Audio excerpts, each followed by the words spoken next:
The smell of a hospital is something you never really forget. It's a sterile, sharp scent, a mix of bleach, rubbing alcohol, and that faint, underlying metallic tang of fear. For 15 days, that smell was my only constant companion. That, and the rhythmic, indifferent beep of the heart monitor next to my bed. I am 68 years old. My name is Rosa. For over 4 decades, I have been the anchor of my family. I was the woman who remembered every birthday, cooked every Thanksgiving turkey, wiped every feverish forehead, and quietly slipped $20 bills into the hands of my children when they were struggling, even long after they had grown into adults. I raised 3 children, Jackson, Chloe, and Tyler. I built my life around them. I thought I had built a safety net of love and obligation. I was wrong. Sitting in that hospital bed, my hip throbbing with a deep, bone-aching fire from the replacement surgery, I learned the hardest lesson a mother can learn. Sometimes the people you would take a bullet for are the ones holding the gun. To understand the depth of the betrayal, you have to go back to Thanksgiving, just a few weeks before my surgery. My house in the suburbs, the house I had lived in for 35 years, the house where they took their first steps, was filled with the smell of baked mac and cheese, collard greens, and roasting turkey. The dining room table was practically groaning under the weight of the food I had spent 2 days preparing. My joints had been aching terribly by then. The doctor had already told me that the cartilage in my right hip was completely gone, bone grinding on bone, but I pushed through the pain because that's what mothers do. We endure. They were all there. Jackson, my eldest, at 45. He walked in wearing a tailored suit that cost more than my first car, his wife trailing behind him. Jackson is a regional sales director for a logistics company. He loves the appearance of success. He loves the leased BMW in the driveway and the country club membership he can barely afford. Throughout dinner, he kept checking his phone, talking loudly about his mortgage and the rising property taxes in his gated community, subtly hinting at how tight money was. Then there was Chloe, my 41-year-old daughter, a real estate agent, or a realtor and lifestyle influencer, as her Instagram bio dictates. She arrived in a flurry of designer perfume and perfectly highlighted hair. She spent the first 20 minutes of dinner rearranging the cranberry sauce and the centerpieces so she could get the perfect lighting for a photo. "Family is everything," she typed into her phone before ignoring us for the next hour to watch the likes roll in. And finally, Tyler, my 32-year-old baby boy, the dreamer, the one who was always just one big break away from becoming a millionaire. He arrived late, smelling faintly of marijuana and expensive cologne, immediately cornering me in the kitchen to ask if I could spot him a few $100s for a new cryptocurrency investment. "It's a sure thing, Ma," he had promised, his eyes wide and earnest. I gave him the money. I always did. When we finally sat down to eat, I tapped my water glass with a butter knife. The clinking sound cut through their chatter. "Listen up now," I said, my voice steady despite the sharp pain shooting down my leg. "The doctor scheduled my hip replacement for the 3rd of December. It's a major surgery. I'm going to be in the hospital for a few days, and then the recovery at home. Well, it's going to be a long road. I'm going to need help." The reaction was immediate and aggressively reassuring. It was a chorus of textbook filial piety. "Mom, don't even worry about it," Jackson had said, puffing out his chest, the very picture of the responsible patriarch. "I'll take the first few days off. I can bring my laptop and work right from the chair in your room. We've got this." Chloe reached across the table, her manicured hand squeezing mine. "Oh my God, Mom, of course. I'll coordinate the meals. I can stay with you on the weekends. You know I'm swamped with the spring listings, but you're my priority." Tyler nodded vigorously, his mouth full of turkey. "I'll do the night shifts, Ma.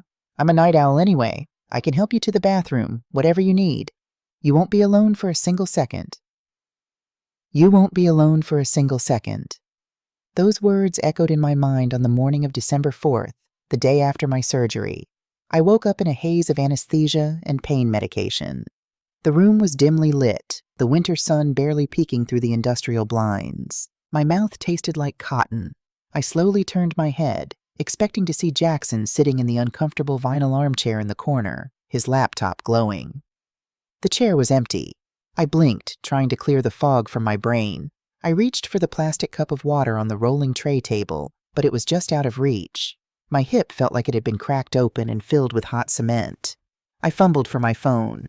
It was 10 a.m. I tapped the screen. No missed calls, no text messages. They're just running late, I whispered to the empty room. Jackson probably hit traffic. You know how the interstate gets. I was making excuses for them before I even knew I needed to. It's a reflex. You spend your whole life cushioning the world for your children. You don't stop just because you're the one who needs a soft place to land. A nurse bustled in a few minutes later, a bright, capable young woman named Kiara. She had dark, tired eyes, but a warm smile. She checked my vitals, her hands gentle. "Good morning, Miss Rosa. How's the pain today?" she asked, making notes on her tablet. "It's manageable, sweetheart," I lied. "Could you hand me that water? My son is supposed to be here soon. I think he just got held up." Kiara handed me the cup with a sympathetic nod. "Take your time. Visiting hours just started. I'm sure he'll be here." By 2 p.m., the chair was still empty. I picked up my phone and dialed Jackson's number. It rang 4 times before going to voicemail. "Hi, you've reached Jackson. Leave a message and let's close some deals." I didn't leave a message. I sent a text instead. "Hey, baby. Woke up a few hours ago. Surgery went well. When do you think you'll get here?" I watched the screen. Delivered. Read. 15 minutes passed. Then 3 gray dots appeared, dancing for a moment before a message popped up. "Hey, Mom. So glad the surgery went well. Listen, absolute nightmare at the office today.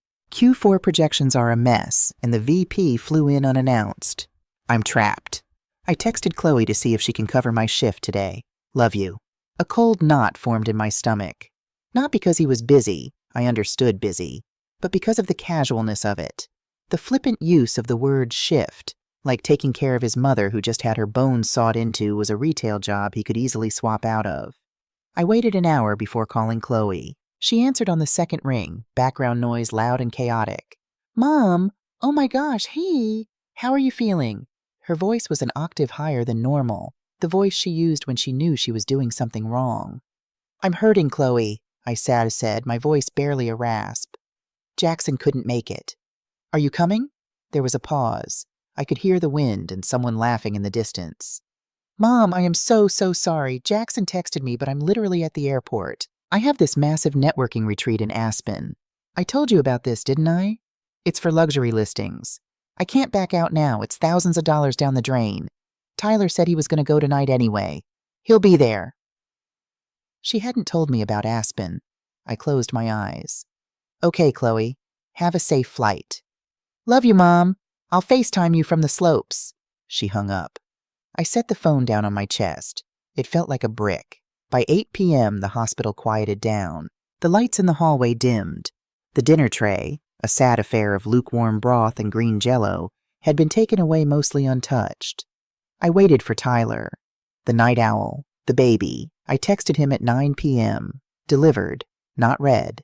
I called him at 10:30 p.m., straight to voicemail. I called again at midnight. The automated voice told me the mailbox was full. That first night was the longest of my life. Every time the door creaked open, my heart leaped, hoping to see a familiar face. But it was only Kiara, coming in to check my blood pressure and administer my pain meds. "Still flying solo, Miss Rosa?" she asked softly around 2 a.m., adjusting my IV. I turned my head to the window, staring out at the dark parking lot. The pride wouldn't let me cry in front of her. "They're very busy people, Kiara. Very important jobs." The days bled into one another. Day 2, Day 4, Day 7. The hospital became a bubble of isolation. I learned the schedules of the nurses. I learned how to use the bed controls to shift my weight just enough to stop the cramping in my good leg. I learned that the physical therapy at 10 a.m. was pure torture. A young man forcing me out of bed and making me walk the hallway with a heavy metal walker while tears of agony streamed down my face. And I learned to stop looking at the door. The excuses kept trickling in, mostly via text. They never called. Calling required hearing my voice, hearing the pain and the silence behind it. Texting was easy. Texting was cowardly. Jackson. "Mom, they're sending me to Chicago for the week. Job's on the line. I'll make it up to you, I promise. Ordered you some flowers." The flowers arrived on day 6, a generic arrangement of carnations from the hospital gift shop. They died 2 days later. No one threw them out. Chloe's Instagram was fully active. While I was struggling to use a bedpan because pressing the call button made me feel like a burden, my daughter was posting videos of herself drinking Aperol spritzes in a ski lodge. #hustle, #girlboss, #AspenLife. She texted me exactly twice, both times to ask if I knew where the spare key to her storage unit was. Tyler simply vanished. Complete radio silence. It was as if he had dropped off the face of the earth. By day 10, the physical pain was beginning to subside, replaced by a dull, constant ache. But the emotional pain was expanding, filling up my chest, choking me. I felt invisible. I felt discarded. You spend your life raising them, teaching them how to walk, how to speak, how to navigate the world. You pour every ounce of your energy, your youth, your finances into their foundation. And when the time comes for them to offer just a fraction of that care in return, you realize you were never a person to them. You were just a resource. And resources, when they break down, are left in the dark. The hospital administration started coming in around day 12. A woman with a clipboard and a tight smile talking about Medicare Part A, discharge plans, and out-of-pocket maximums. "Mrs. Hayes," the administrator said, standing at the foot of my bed, "your Medicare covers the bulk of the procedure, but we need to discuss your discharge plan. Given your age and the nature of the surgery, you cannot be discharged to an empty home. You need 24/7 assistance for the first 2 weeks. Who will be your primary caregiver at home?" I stared at the ceiling tiles. I counted them. 1, 2, 3, 4. "My children," I lied, my voice hollow. "My son Jackson." "Wonderful. We'll need him to come in and sign the discharge paperwork and go over the physical therapy schedule. He's out of town on business. He'll be back on the 15th. The woman frowned, her pen hovering over the clipboard. "I see. Well, we can keep you for a few more days under observation, but the insurance company will start pushing back. We need someone here." It was Kiara who finally broke me. On day 14, she came in to change my dressings. She closed the door behind her, pulling the privacy curtain all the way around. She didn't have her tablet. She just pulled up a stool and sat right next to my bed. She took my hand. Her skin was warm. It was the only human touch I had felt in 2 weeks that wasn't strictly clinical. "Miss Rosa," Kiara said, her voice dropping to a whisper, "I'm not supposed to step over the line here, but I've been on your rotation for 2 weeks. I've seen the flowers die. I've seen you staring at that phone. I see a lot of things in this ward." I looked away, my jaw tight. "I don't know what you're talking about, sweetheart." Kiara squeezed my hand gently. "Rosa, look at me." I turned my head. Her eyes were full of a deep, sorrowful understanding. "You don't have anyone coming, do you?" she asked softly. "They aren't busy. They just aren't coming. The dam broke. The dam. 40 years of stoicism, of being the strong black mother who held the world on her shoulders, shattered in a sterile hospital room. A sob tore out of my throat, loud and ugly. I covered my face with my free hand, the tears hot and fast, soaking into the thin hospital pillow. I cried for the Thanksgivings I had exhausted myself over. I cried for the tuition bills I had quietly paid. I cried for the sleepless nights I spent worrying about Jackson's mortgage, Chloe's relationships, Tyler's future. Kiara didn't offer empty platitudes. She didn't tell me it was going to be okay. She just sat there and held my hand while I mourned the living. When I finally caught my breath, wiping my face with a scratchy tissue, Kiara looked at me with serious eyes. "Rosa, I need to ask you a hard question, and I need you to give me an honest answer. Should I call social services? We have resources. We can set up a home health aide. We can arrange for meal deliveries. But I can't let them discharge you into an empty house with a fresh hip replacement." Social services. The words were a slap to the face. To be an elder, a mother of 3 grown, able-bodied children, and to be handed over to the state because your own blood couldn't be bothered. The sheer humiliation of it burned away the last of my tears. Suddenly, a shift happened inside me. The profound, suffocating sorrow began to crystallize. It hardened. It turned cold. I looked at Kiara. I sat up a little straighter, ignoring the sharp pull in my hip. I reached over to the bedside table and grabbed a tissue, carefully dabbing the corners of my eyes. "No, Kiara," I said, and my voice sounded different. The tremor was gone. It was smooth, flat, and dangerously calm. "Do not call social services. I am not a ward of the state. I am a grown woman. "But who is going to help you?" she asked, worried. "I will help myself," I replied. "Tell the administration I will be discharging myself tomorrow. I will arrange my own transportation. I will handle my own care." "Miss Rosa, you can barely walk with the walker." "I said I will handle it, Kiara, and I thank you. Truly, you have been the only grace in this place."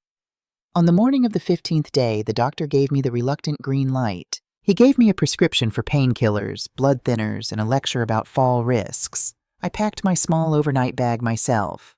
Every bend, every stretch was an agony, but I refused to call the nurse for help. I put on my loose sweatpants and my cardigan. I gripped the handles of my metal walker. I sat on the edge of the bed and pulled out my phone. I didn't call Jackson. I didn't call Chloe. I didn't call Tyler. I opened the Uber app. Destination? Home. Confirm ride. A young kid named Mateo picked me up. He drove a clean Honda Civic and played soft jazz on the radio. When he saw me inching out of the hospital sliding doors with my walker, he immediately threw the car in park and rushed over. "Ma'am, please let me help you," he said, taking my small bag and gently holding my elbow as I maneuvered into the passenger seat. "Careful now. Watch your head." A total stranger. Earning maybe $15 for this ride. Treating me with more dignity and care than the children I had carried in my womb. "Thank you, Mateo," I said quietly as he buckled my seatbelt for me. The ride to the suburbs took 45 minutes. I stared out the window, watching the familiar streets roll by. The holiday decorations were up. Houses covered in twinkling lights, plastic reindeer on the lawns. It all looked so fake to me now. A giant stage set masking the rot inside the houses. "Do you have family waiting for you at home, ma'am?" Mateo asked politely, glancing at me in the rearview mirror. "It looks like you just had a procedure." "I had my hip replaced," I said smoothly. "And no, Mateo, I live alone." He pulled into my driveway. The house looked exactly as I had left it, but it felt entirely different. It didn't look like a home anymore. It looked like a museum of my past mistakes. Mateo helped me out of the car, walked me all the way to the front porch, and waited until I managed to unlock the front door. "You take care of yourself, Miss Rosa," he said, tipping an imaginary hat before jogging back to his car. I pushed the door open. The air inside was stale and freezing cold. I flipped the light switch in the foyer. Nothing happened. I frowned and flipped it again. Dead. Using my walker, I shuffled painstakingly into the kitchen. The linoleum floor felt like ice through my thin socks. On the kitchen island, sitting exactly where I had left it over 2 weeks ago, was a stack of mail. Right on top was the electric bill. I picked it up. Before the surgery, I had handed Jackson an envelope with cash. "Jack, baby, please make sure you pay the utility bill while I'm in the hospital. I don't want to come home to the dark." He had taken the cash, kissed my cheek, and said, "Got it covered, Ma. Don't stress." I looked up at the ceiling. The power was shut off. He had taken the money and let his mother's power be cut in the dead of winter. I opened the refrigerator. The little light bulb inside was dead, of course. The smell hit me instantly. Without power, the food had spoiled. The Thanksgiving leftovers, the turkey I had roasted, the collard greens, were covered in a layer of fuzzy green mold. Beside them sat a shriveled lemon and an empty carton of milk. I stood there in the cold, dark kitchen, leaning heavily on my walker. My hips screamed in protest. My stomach rumbled with a hollow ache. This was the sum total of my life's work. A dark house, a rotting turkey, and a body broken by years of labor. They had stripped me bare. They thought I was a helpless, fragile old woman who would just sit in the dark and wait for them to throw me a crumb of their time. They thought the well they had been drinking from all their lives was finally empty. I slowly closed the refrigerator door. The echo sounded like a gunshot in the silent house. I wasn't crying anymore. The woman who wept in the hospital room had stayed in that bed. The woman standing in the kitchen now was someone they hadn't met yet. I reached into my purse, pulled out my fully charged phone, and turned on the flashlight. I pointed the beam down the hallway toward my home office. "All right," I whispered to the empty house. "You want to leave me in the dark? Let's see how well you navigate when I turn the lights out on you." I began the slow, agonizing walk toward my desk. It was time to open the books. The walk down the hallway to my home office took me 10 full minutes. Every time I lifted the aluminum frame of the walker and placed it down on the hardwood floor, a jolt of pain radiated from my hip all the way to my jaw. The house was freezing, holding on to the deep December chill. I used the flashlight on my phone to guide my way, the narrow beam cutting through the darkness like a solitary lighthouse. When I finally reached the office, I eased myself into the heavy leather chair behind my desk. I didn't cry. I didn't curse. I just sat in the dark for a moment, listening to the absolute silence of a house that had been abandoned. First things first, I pulled up my banking app on my phone, navigated to the bill pay section, and authorized a direct transfer to the local utility company. Then I called their 24-hour automated service, punched in my confirmation number, and paid the late fee. Within 20 minutes, I heard the mechanical hum of the refrigerator kicking back on in the kitchen. A moment later, the desk lamp beside me flickered to life, bathing the room in a warm yellow glow. Let there be light. Almost as if the sudden surge of electricity had sent a signal out into the universe, my cell phone vibrated on the desk. The screen lit up with Jackson's name. I stared at it for 3 rings. I took a deep, steadying breath, closed my eyes, and let my voice drop an octave, adding a slight, breathy tremor to it. The voice of a frail, confused old woman. "Hello?" I answered.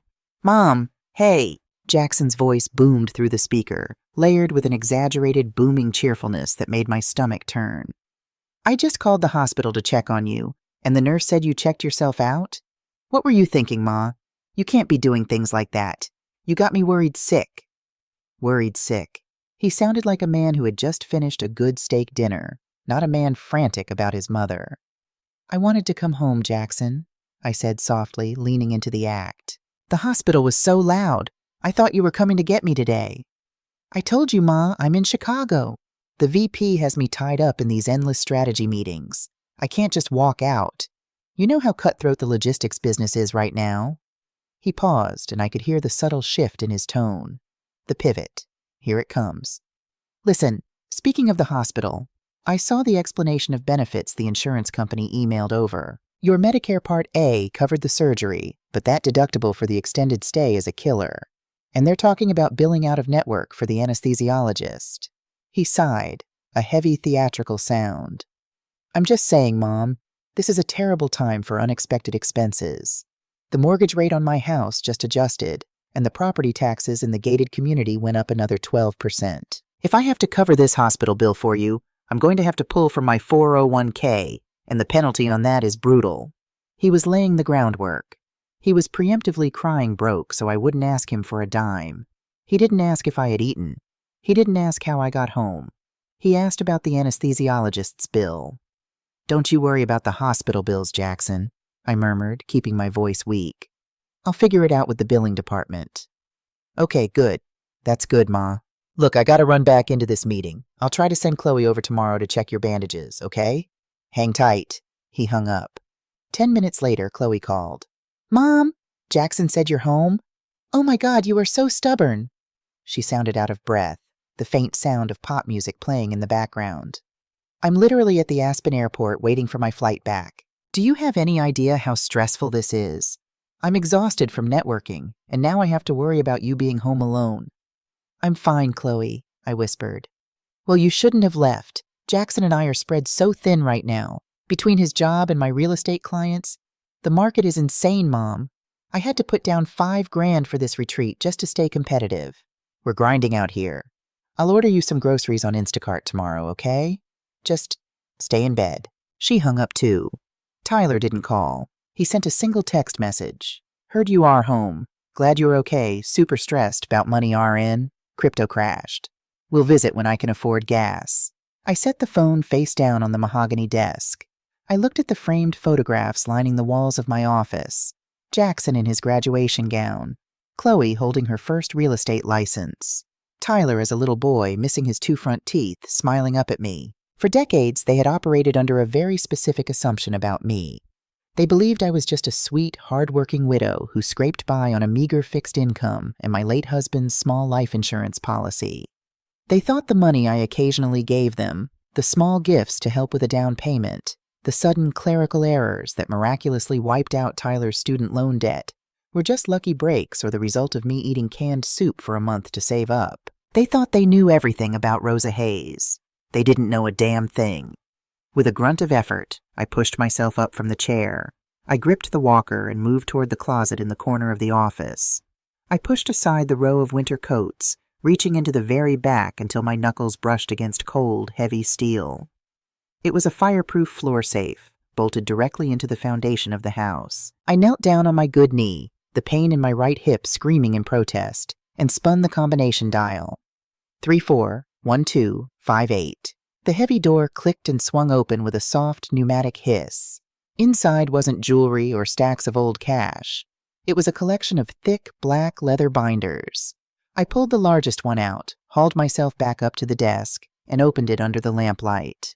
The first page was a yellowed business license from 1984, Rosa's Southern Comfort Catering. When the kids were little, they thought my cooking was just a hobby. They saw me baking pies and frying chicken for church events and local weddings. What they didn't see were the corporate contracts I secured in the late 90s. They didn't see the massive pharmaceutical conventions I catered downtown, feeding thousands of executives. They saw a mother wearing an apron. They didn't see the CEO negotiating vendor margins and wholesale supply lines. But more importantly, they didn't see what I did with the profits. I turned the pages of the binder, looking at the quarterly statements from Vanguard and Fidelity.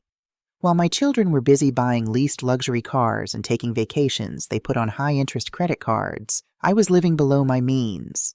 I maxed out my Roth IRA every single year. I poured the catering profits into low-cost S&P 500 index funds and blue-chip dividend stocks. I let compound interest do the heavy lifting while I quietly flipped pancakes for my children. I flipped to the summary page from the previous month. The numbers were neatly printed in black ink. Total net worth, $8.4 million. I wasn't a poor, fragile widow. I was a self-made millionaire. I had hidden it from them on purpose. When Jackson was a teenager, I saw how entitled he was becoming, how he expected everything to be handed to him. I wanted them to have the drive to build their own lives, to understand the value of a dollar earned through sweat. I thought if they believed I was just getting by, they would step up. They would work hard.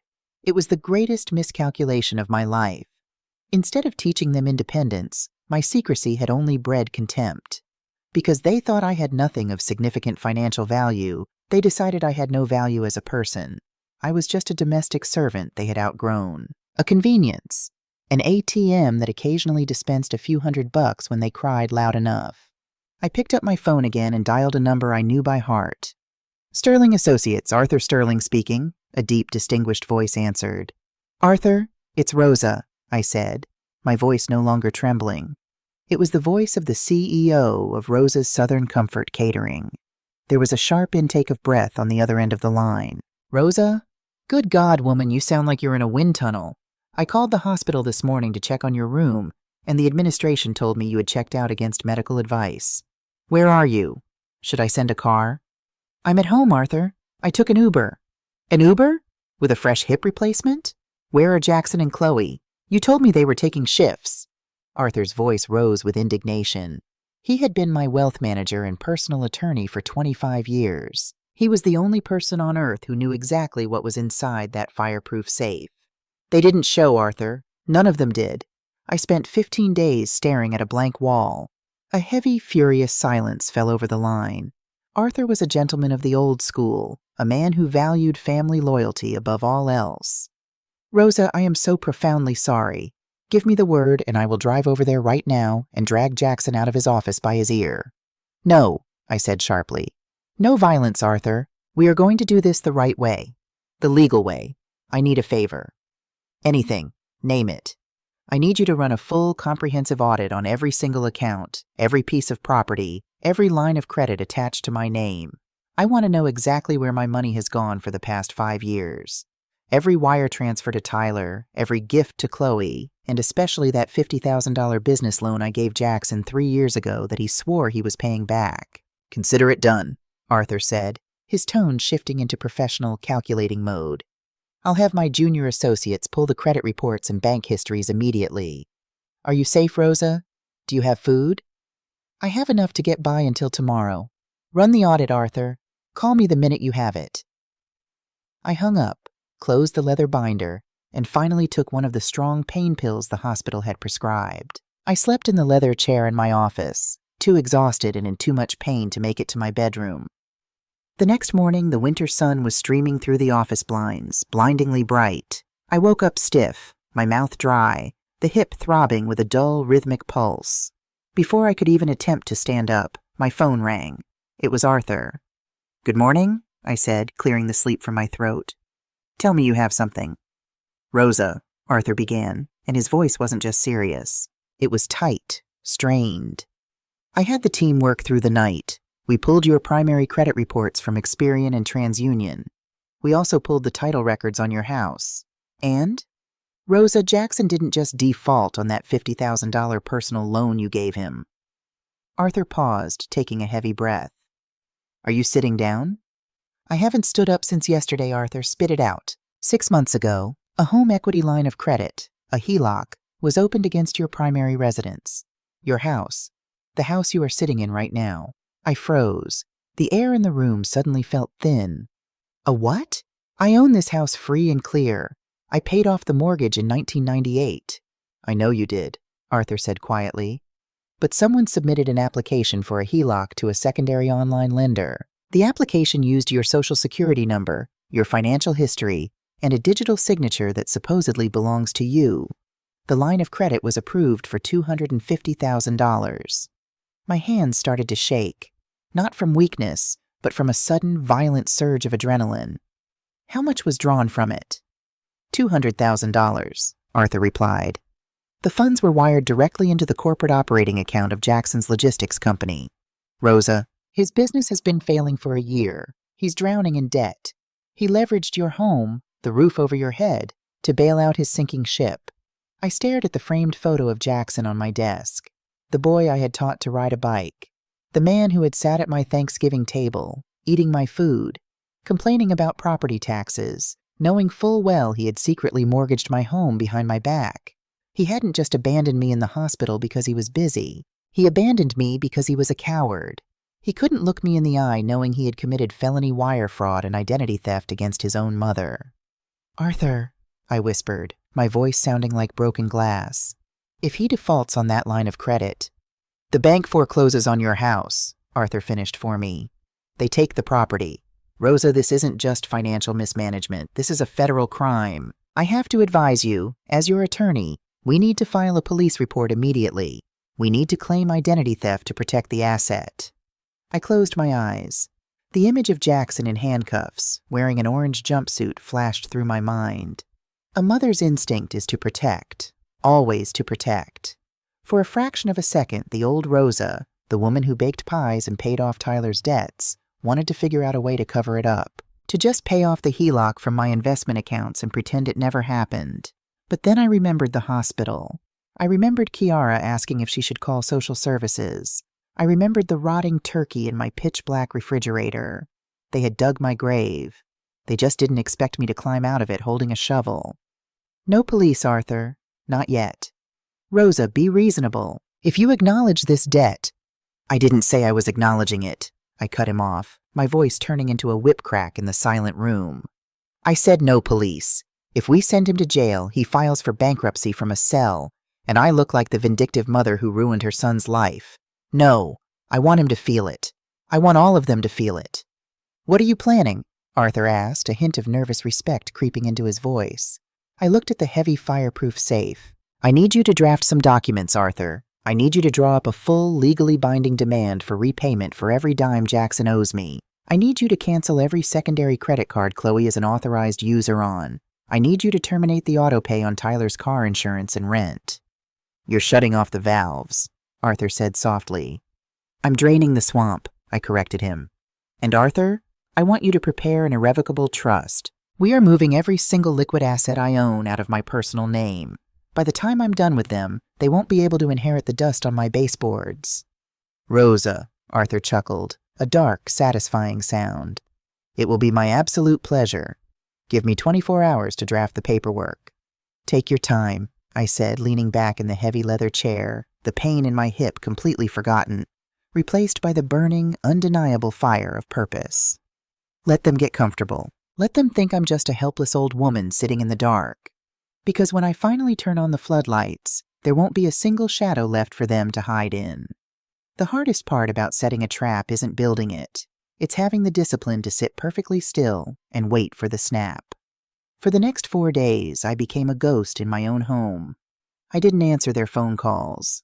I responded to their sporadic, guilt-driven text messages with single words: tired, sleeping, pain. I needed them to believe the narrative they had already written for me in their heads, that I was a frail, helpless woman, broken by surgery and slowly fading away in a quiet house. But behind closed doors, I was preparing for war. The first thing I did was hire a private physical therapist.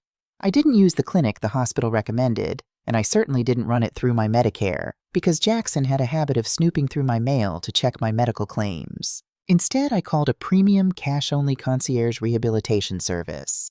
A retired military medic named Marcus showed up at my door every morning at 7. He didn't coddle me. He didn't treat me like a porcelain doll. "The bone is fixed, Miss Rosa," Marcus told me on the first day, handing me a resistance band. "The titanium is stronger than what you were born with. It's the muscle that's lazy. It's the mind that's scared. We're going to wake them both up." And we did. For 2 hours a day, I sweated, I gritted my teeth, and I pushed through agony that brought tears to my eyes. I walked the length of my hallway until my hands blistered from the walker. Then, I graduated to a cane. Every time I wanted to quit, every time the burning in my thigh told me to sit down, I thought about that dark refrigerator. I thought about the forged signature on the home equity loan. The pain in my hip was nothing compared to the fire in my chest. By Friday morning, I was sitting at my kitchen island, drinking black coffee, my cane resting against the stool. I felt a deep, radiating ache in my legs, but it was the good kind of ache, the ache of growing stronger. At exactly 9 a.m., Arthur Sterling called. "The pipeline is officially shut, Rosa," Arthur said, his voice crisp and professional. "As of this morning, the joint American Express account you shared with Chloe has been terminated. The automated clearinghouse drafts for Tyler's apartment and Geico auto policy have been revoked, and the courier just delivered the certified demand letter to Jackson's corporate office." I took a slow sip of my coffee. "How did you phrase Jackson's letter?" "Exactly as you requested," Arthur replied, a hint of dark amusement in his tone. "I stated that due to unexpected catastrophic medical debt from your extended hospital stay, your estate is undergoing a severe liquidity crisis. Therefore, we are formally calling in the $50,000 personal loan from 3 years ago, payable within 14 days. I also added a clause stating that failure to comply will result in a full forensic audit of your assets to liquidate property." I smiled. It was a beautiful, terrifying trap. By claiming I was broke from hospital bills, Jackson would panic.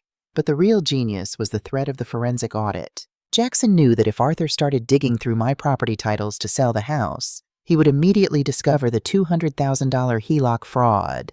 Jackson was now trapped in a corner of his own making. "Thank you, Arthur. Let's see who squeals first." It didn't take long. At 11:14 a.m., my phone started buzzing violently against the granite countertop. It was Chloe. I let it go to voicemail.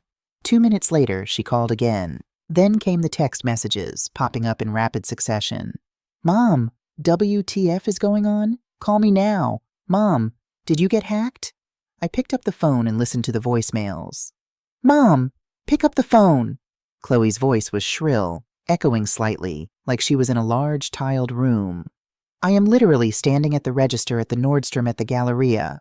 I tried to pay for my client appreciation gifts, and the cashier cut my card in half. She said the primary account holder reported it closed. It was so embarrassing, Mom. My clients were right there. Did you forget to pay the bill? Call Amex right now and fix this, please." I deleted the voicemail. For 5 years, I had paid off that emergency credit card. Her emergencies somehow always included designer shoes, spa retreats, and $500 dinners. Not anymore. Welcome to the real world, Chloe. An hour later, it was Tyler's turn. "Ma, help. Urgent." I waited 10 minutes, then texted back. "What is it, Tyler? I'm resting." My phone immediately rang. I answered it, putting it on speaker and making my voice sound weak and raspy. "Hello? Ma, oh my God, finally!" Tyler panted. "Listen, my landlord just taped a 3-day notice to pay or quit on my door. He said the auto draft bounced, and then I got an email from Geico saying my car insurance is suspended. Did your bank account get frozen or something?" "Oh, Tyler." I let out a long, shaky sigh. "I'm so sorry, baby. I don't know what to do. The hospital bills, They were so much higher than I thought. The deductible, the out-of-network fees, it wiped out my checking account. I had to stop all the automatic payments just to keep the lights on here. There was a dead silence on the line. I could almost hear the gears grinding in his head. He wasn't worried that his mother was supposedly penniless. He was calculating how this affected him. Wait, wiped out? Tyler's voice cracked. Like zero? Ma, how am I supposed to pay rent? My crypto portfolio is down 40% right now. You know I can't liquidate that. I'll take a massive loss. You promised you'd cover me until my startup launched. I'm sorry, sweetie. You're 32. You'll have to figure it out. Maybe get a shift at the grocery store? I have to go. My hip is hurting. I hung up before he could respond. 2 down, 1 to go. Jackson was the smart one. He didn't call crying about his credit cards. He didn't call at all on Friday. He was too busy staring down the barrel of a certified legal threat. I knew exactly what he was doing. He was sitting in his leased luxury office, sweating through his tailored suit, realizing that his house of cards was about to collapse. He couldn't pay me the $50,000. He certainly couldn't pay back the $200,000 forged line of credit. He had to find a way to neutralize me. He had to take control of the narrative, and more importantly, control of my estate, before Arthur Sterling pulled the trigger on that audit. On Saturday morning, a message popped up in our family group chat. Jackson, hey everyone, I'm back from Chicago. I've been reviewing Mom's situation and honestly, things are bad. Her finances are a mess from the surgery, and she sounds incredibly confused on the phone. She's making erratic decisions. We need an intervention before she loses the house or gets scammed. Family dinner at Mom's place tomorrow, Sunday at 6 p.m., mandatory attendance. We need to get on the same page and figure out what's best for her. Chloe, I'll be there. This is a nightmare. Tyler, see you there? I'm literally starving. I stared at the screen, a cold smile touching my lips. Figure out what's best for her. Translation, figure out how to shut her up and take the wheel. They thought they were cornering a wounded animal. They didn't realize they were walking straight into the slaughterhouse. Sunday arrived with a bitter, freezing rain that stripped the last of the dead leaves from the oak trees in my front yard. I spent the afternoon preparing my stage. I didn't cook. I didn't even turn on the oven. I wanted the house to smell exactly as it was, cold and empty. I dressed carefully. I put on a pair of oversized faded sweatpants and a thick, moth-eaten gray cardigan. I took a damp washcloth and wiped away any trace of the expensive moisturizer I usually wore, letting the natural ashiness of winter skin show. I didn't brush my hair out perfectly. I let it sit flat and tired against my scalp. I looked in the mirror. I looked exactly like a helpless, deteriorating woman who was losing her grip on reality. Perfect. At 5:45 p.m., I positioned myself at the head of the long oak dining table. I placed my aluminum walker prominently next to my chair, making sure it looked like my only lifeline. Underneath the table, hidden by the long tablecloth, was my sturdy wooden cane, and resting squarely in the center of the table was Arthur Sterling's black leather folder containing every financial document, every forged signature, and the new irrevocable trust. At exactly 6 p.m., the headlights of Jackson's BMW swept across the living room windows. A moment later, Chloe's SUV pulled in behind him. Tyler must have hitched a ride because he tumbled out of Chloe's back seat, pulling the hood of his sweatshirt up against the rain. I didn't get up to unlock the door. I let them use their spare keys. The front door opened and they blew in like a chaotic storm, shaking off umbrellas and complaining loudly about the weather. "Mom, we're here," Jackson called out. "In the dining room," I answered, keeping my voice soft and slightly unsteady. They walked in, bringing the smell of damp coats and cheap, greasy takeout. Jackson was carrying 2 plastic grocery bags filled with rotisserie chickens and pre-made potato salad from the local supermarket deli. A stark contrast to the massive Thanksgiving spread I had prepared for them just a month ago. They stopped at the edge of the dining room, taking me in. I saw the collective relief wash over their faces. They saw the oversized sweater, the hunched posture, the aluminum walker. They saw a victim. "Hey, Ma," Jackson said, forcing a tight, patronizing smile. He set the plastic bags on the beautiful oak table without bothering to put down a trivet. "Look at you. You look exhausted. Why didn't you turn the heat up? It's freezing in here." "Money is tight, Jackson," I whispered. "I have to save on the electric bill." Chloe scoffed, crossing her arms over her designer trench coat. She looked furious, her eyes puffy, likely from crying over her canceled credit cards. Well, money wouldn't be so tight if you didn't do crazy things like canceling my accounts, Mom. Do you know how humiliating that was? And mine, Tyler chimed in, slumping into a chair, not even bothering to take off his wet jacket. I'm literally about to be homeless, Ma, because you panicked over a hospital bill. Okay, guys, ease up, Jackson said, holding up a hand, playing the role of the reasonable mediator. He pulled out a chair and sat directly across from me. He folded his hands on the table. He looked like a man preparing to fire a low-level employee. Mom, we love you. That's why we're here. But we need to have a serious talk about reality. Reality? I asked, tilting my head slightly. Yes, Jackson said, his voice dropping into that deep, soothing tone he used on his clients. This whole situation, leaving the hospital early, cutting off the kids' support, sending me threatening legal letters from Arthur Sterling about a loan I'm already handling. Mom, it's not normal. It's erratic. He leaned forward, looking deeply into my eyes, trying to project a false warmth. The anesthesia, the trauma of the surgery, the isolation. It can do things to the mind, especially at your age. It causes confusion, paranoia. We spoke to a specialist. It's called hospital-induced delirium. I stared at him, letting the silence stretch out. Hospital-induced delirium. They had really done their homework. They were building a medical defense to strip me of my rights.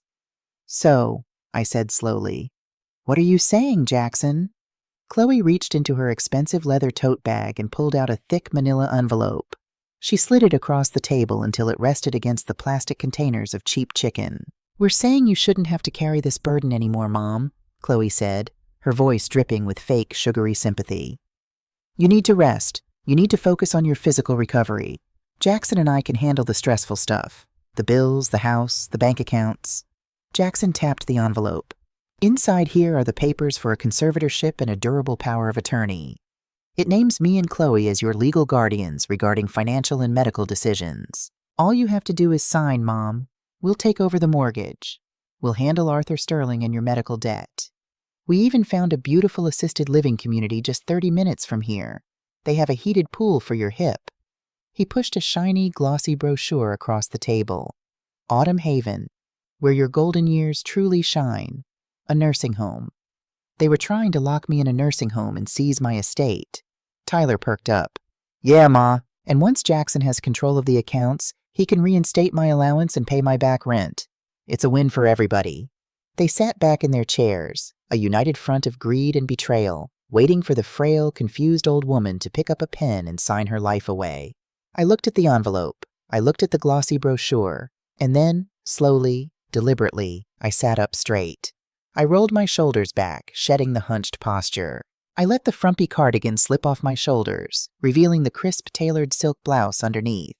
I reached out, picked up the brochure for Autumn Haven, and ripped it cleanly in half. The sound was sharp and loud in the quiet room. All three of them flinched. A heated pool, I said, my voice no longer a whisper. It was loud, resonant, and dripping with absolute authority. The voice of Rosa's Southern Comfort Catering. The voice of an $8 million empire. How generous of you, Jackson, spending my money to lock me away. Jackson's fake smile faltered. His eyes darted to my face, realizing something had shifted. Mom, I know you're upset, but you have to understand. Shut your mouth, I snapped, the words cracking like a whip. Tyler jumped in his seat. Chloe's mouth dropped open. Jackson stared at me, stunned into silence.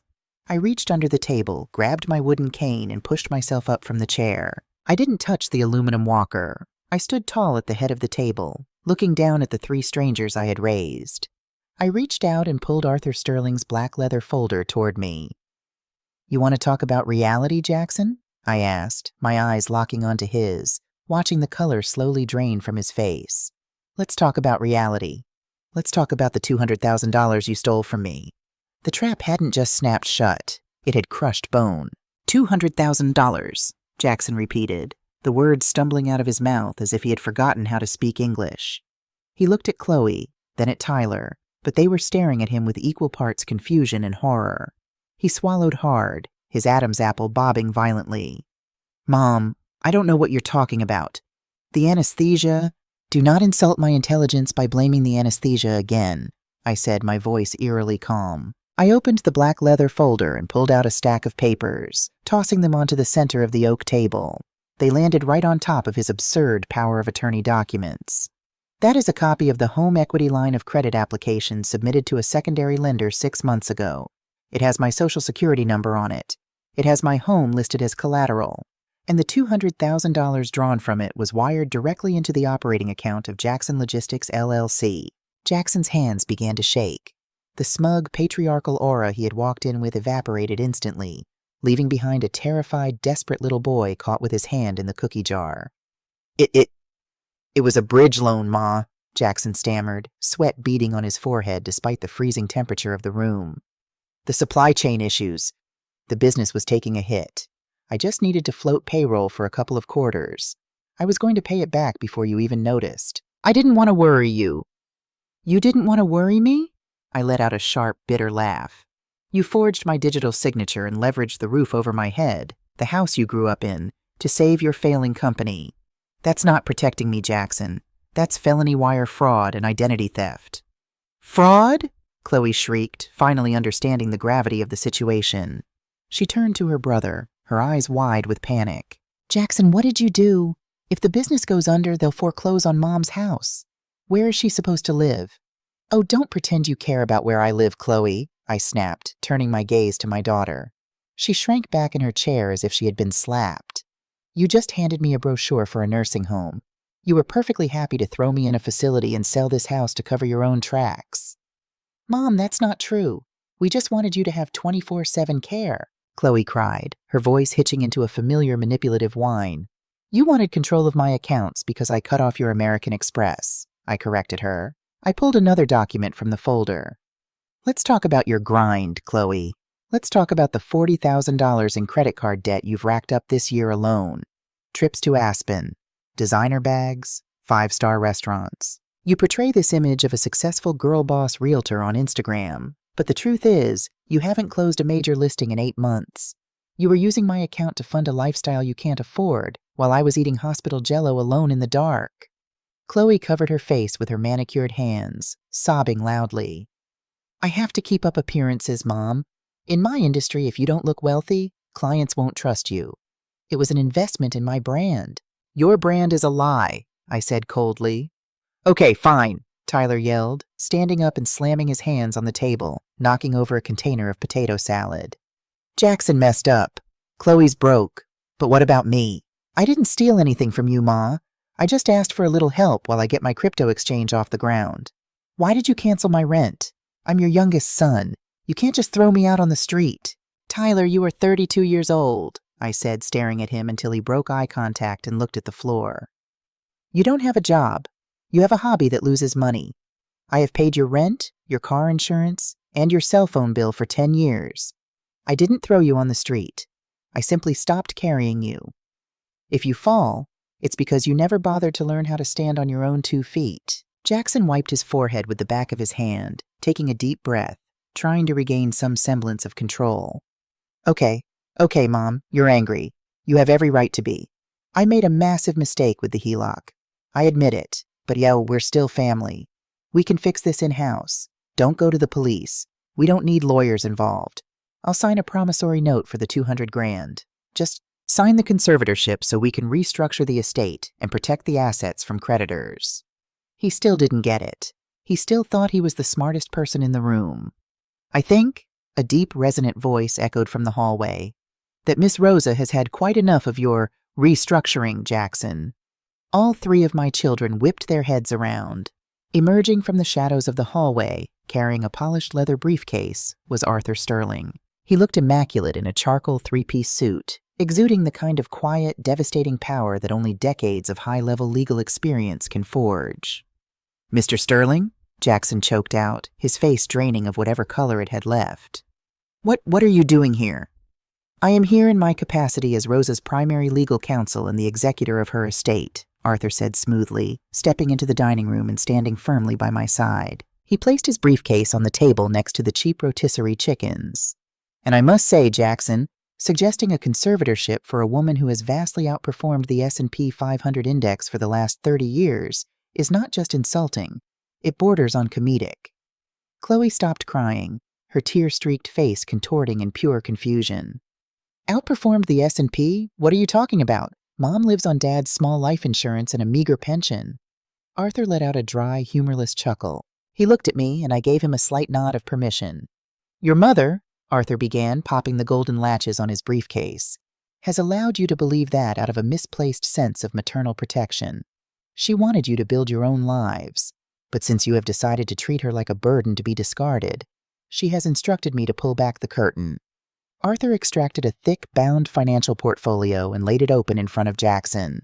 This is a consolidated statement of your mother's current liquid assets. The index funds, the municipal bonds, the high-yield dividend accounts funded entirely by the profits of her catering empire, which she quietly invested while you were all still in grade school.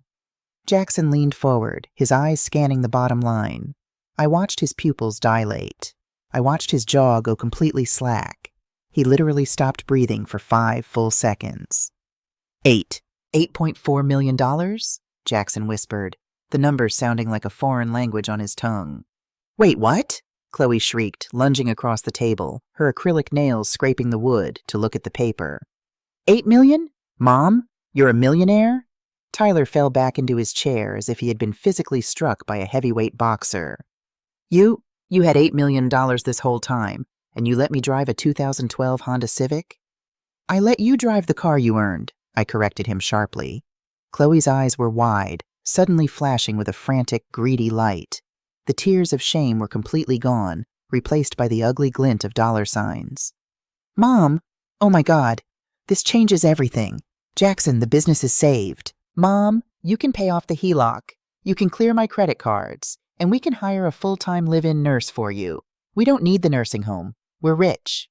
The sheer audacity of it. The immediate reflexive pivot from let's lock her away in a facility to let's spend her millions. It didn't even occur to Chloe to apologize for the betrayal. Her only thought was how my lifetime of labor could benefit her. You misunderstand, Chloe, Arthur said, his voice dropping to a freezing temperature. You aren't rich. Rosa is rich. And as of yesterday morning, every single dollar of that $8.4 million has been transferred into a fully funded, irrevocable trust. The room went dead silent, the kind of silence that rings in your ears. An irrevocable trust? Jackson repeated, the panic returning tenfold. As a businessman, he knew exactly what that meant. Precisely. Arthur smiled, a predator finally baring its teeth. Rosa no longer legally owns those assets. The trust does, which means they cannot be leveraged, seized, or claimed by any family member. Furthermore, Rosa has executed a new last will and testament. Upon her passing, the entirety of the trust will be donated to a charitable foundation of her choosing. Your names have been entirely expunged from the document. You will inherit nothing. You can't do that, Tyler screamed, his face turning an angry mottled red. That's our money. That's family money. You can't just give our inheritance to a bunch of strangers. Those were gifts. It's not your inheritance, Tyler. It's my money, I said, my voice steady and unwavering, echoing off the high ceilings. I earned every penny of it, and I get to decide where it goes. Jackson stood up, his fists clenched at his sides. He looked like a cornered, desperate animal. This is insane. You're cutting off your own flesh and blood because we were busy for a couple of weeks? Because you were busy? I repeated, leaning forward, resting my full weight on my cane. You left me in a hospital bed for 15 days, Jackson. I couldn't walk. I couldn't get to the bathroom by myself.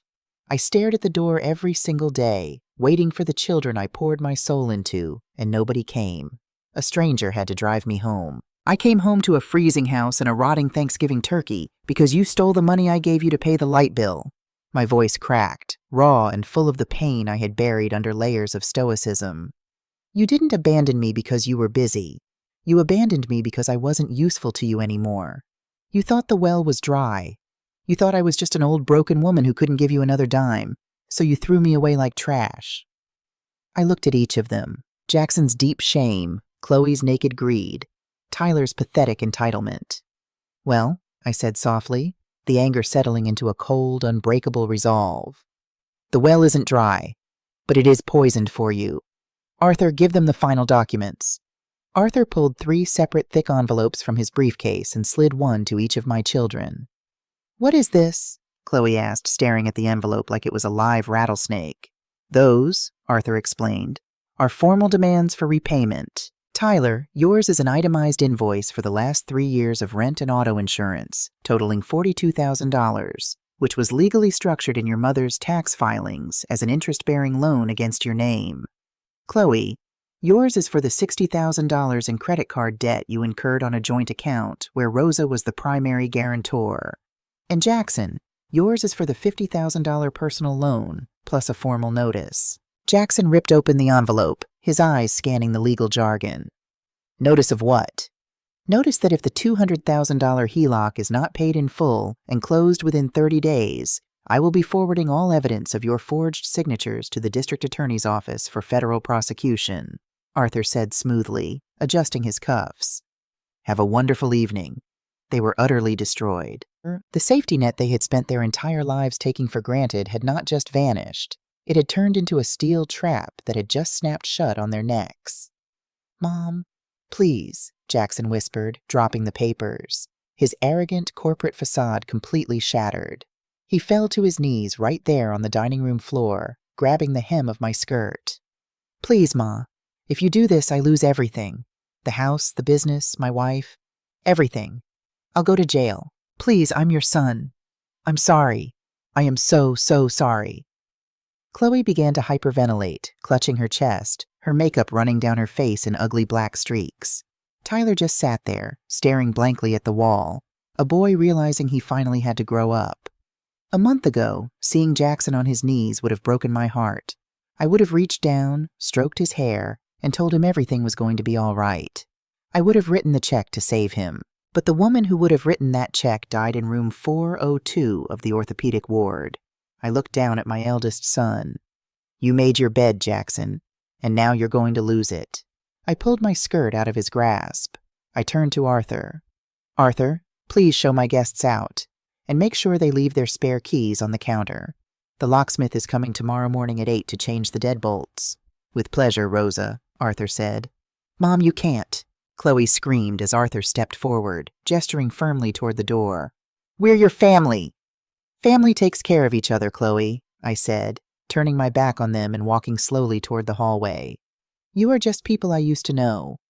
I didn't look back as Arthur ushered them out of the house. I heard the protests, the crying, the begging, and then I heard the heavy oak front door slam shut, followed by the definitive heavy click of the deadbolt locking them out of my life forever. The house was quiet again, but this time it wasn't the agonizing silence of abandonment.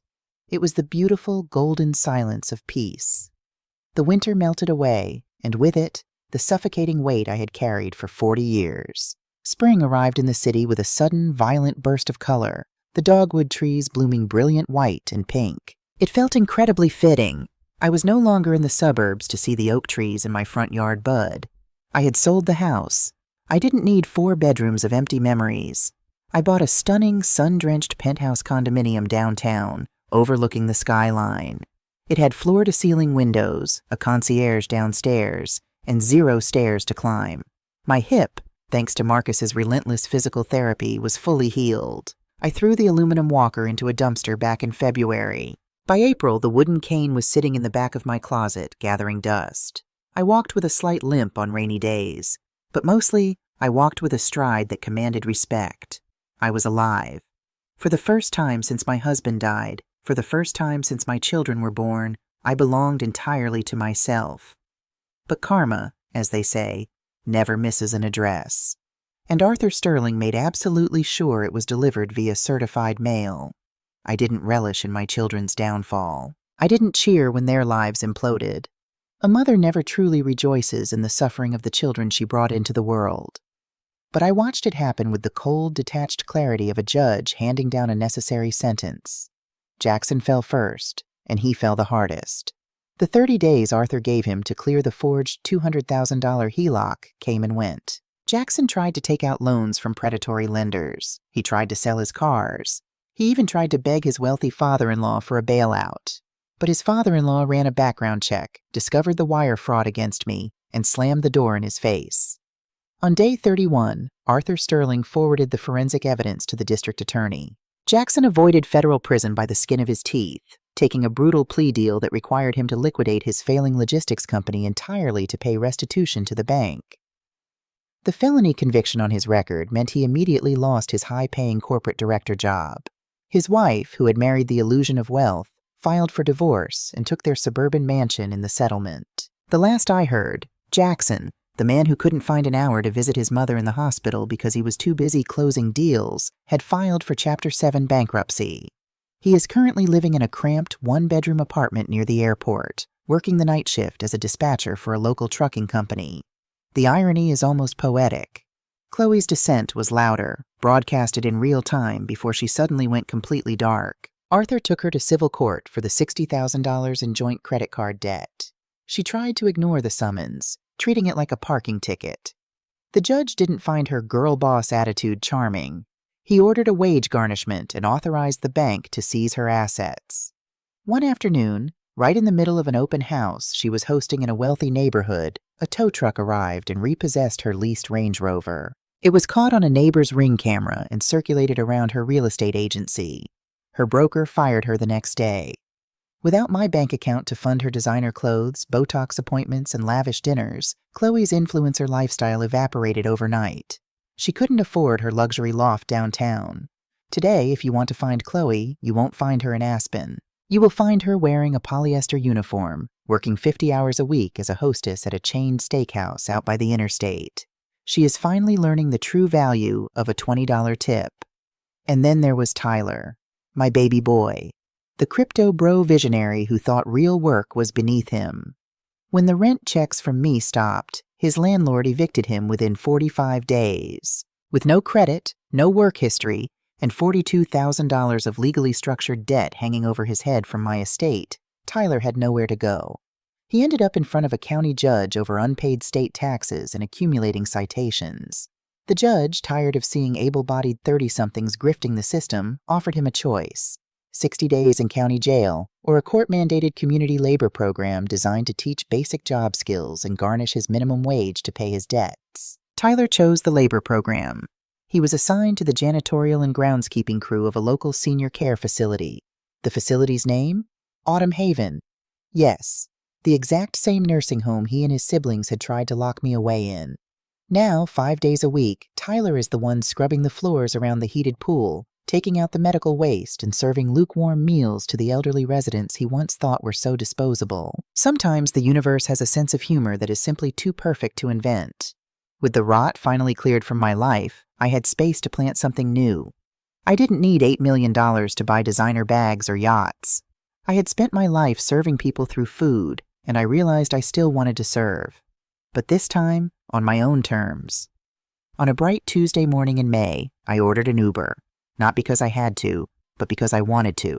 I had the driver drop me off at the exact same sliding doors of the hospital I had painfully shuffled out of 5 months prior. I didn't have a walker. I wore a sharp, tailored navy pantsuit and a string of genuine pearls. I walked through the lobby, my heels clicking confidently on the linoleum, and took the elevator up to the orthopedic ward. I walked up to the nurse's station. Behind the high counter, a familiar face was intensely typing on a tablet. "Excuse me," I said. Kiara looked up, her dark eyes tired but kind. It took her a second to register the woman standing in front of her. When she finally recognized my face, she dropped her pen. "Miss Rosa?" Kiara gasped, standing up so fast she knocked her stool backward. She rushed around the counter, her eyes wide with shock. "My God, look at you! You look incredible. You're walking without a cane. I told you I would handle it, Kiara." I smiled, stepping forward and pulling the young nurse into a deep, genuine hug. She smelled like clean linens and lavender hand sanitizer. "I thought about you every day," Kiara whispered, stepping back, wiping a sudden tear from her eye. "I was so worried. Did they finally step up?" "No, sweetheart," I said, my smile unwavering. "They stepped out, and I stepped forward." I looked around the ward. I heard the familiar, rhythmic beeping of the monitors. I saw an elderly man in a wheelchair staring blankly at the wall, a half-eaten tray of food pushed aside. I saw the empty chairs next to the beds. "I'm here to see the hospital administrator," I told Kiara, "and the board of directors. Do you know if they're in the building?" Kiara blinked. "Yes, The executive offices are on the top floor. Miss Rosa, what are you doing here? I reached into my designer handbag and pulled out a thick, beautifully embossed folder bearing the insignia of the newly formed Rosa Hayes Irrevocable Trust. I'm here to make a donation, Kiara, a very large one. I looked at her, noting the exhaustion in her posture, the heavy workload she carried to care for people who had been forgotten. And I'm going to need a director of operations for a new project, someone who actually understands what it means to hold a patient's hand when nobody else is coming. Are you tired of working 12-hour floor shifts? Kiara's mouth fell open. Miss Rosa, are you serious? I have never been more serious in my life. 6 months later, we cut the ribbon. It was a beautiful ceremony covered by the local news. They called it the Dignity Wing. It wasn't just a physical ward. It was a comprehensive advocacy program funded entirely by my trust, operating within the hospital. We hired social workers, elder care attorneys, and private home health aides. Our mission was simple. No senior citizen admitted to that hospital would ever be discharged into an empty, dark house. If their families abandoned them, my foundation stepped in. We provided them with free legal counsel to protect their assets from predatory relatives. We arranged for high-quality post-op care. We made sure their refrigerators were full and their lights stayed on. I stood at the podium in front of the hospital, looking out at the crowd of doctors, nurses, and local politicians. Arthur Sterling stood in the front row, clapping proudly. Kiara, the newly appointed director of the Dignity Project, stood right beside me. When it was my turn to speak, I leaned into the microphone. I didn't need notes. For a long time, I told the crowd, my voice projecting loud and clear over the courtyard, I believed that a mother's love was measured by her sacrifice. I believed that to be a good mother meant making yourself small so your children could be big. It meant quietly handing over your time, your money, and your boundaries until there was nothing left of you but a shadow. I looked directly into the news cameras, knowing that somewhere, sitting in a cramped apartment or taking a break in a diner kitchen, my children might be watching. But sacrifice without boundaries isn't love. It's self-destruction. We teach people how to treat us. When we allow ourselves to be treated like an appliance, used until broken and then discarded, we do a disservice not only to ourselves but to the people we are raising. They don't learn respect. They learn entitlement. I took a deep breath, feeling the warm autumn sun on my face. I am 69 years old. I was left alone in a room in this very building, and I thought my life was over. I thought my value had expired. But the silence of that room taught me the greatest truth I have ever known. Your worth is not determined by how much you can give to ungrateful people. Your worth is inherent. It belongs to you. I smiled, a real radiant smile. To anyone out there watching, especially to the women, the mothers, the grandmothers who feel invisible. Stop shrinking. Stop pouring your water into broken cups. Build your own empire, even if it's just the empire of your own peace of mind. And if the people sitting at your table don't respect the hands that prepared the meal, take the plate back. The crowd erupted into applause. I stepped away from the podium, taking Kiara's arm. We walked through the sliding glass doors of the hospital, not as a victim and her nurse, but as two women ready to change the world. My name is Rosa. I am a mother, a widow, a self-made millionaire, and a survivor. I survived the betrayal of my own blood. I cut the dead weight, and I finally learned how to fly. And that, my friends, is the story of Rosa. If you are listening to this right now, and you are pouring your soul into people who don't even bother to check if your cup is empty, let Rosa's story be your wake-up call. It is never too late to rewrite your narrative. It is never too late to check the locks on your doors and the balances on your accounts. You are not a bank, and you are certainly not a doormat. Have you ever had to draw a hard line with your own family? Have you ever had to stop being the nice guy to protect your own sanity and survival? Let me know in the comments below. Your story might be the exact validation someone else needs to hear today. If Rosa's journey resonated with you, please hit that like button, subscribe to the channel, and share this video. Until next time, remember, you teach people how to treat you. Stay strong, stay sharp, and take back your plate.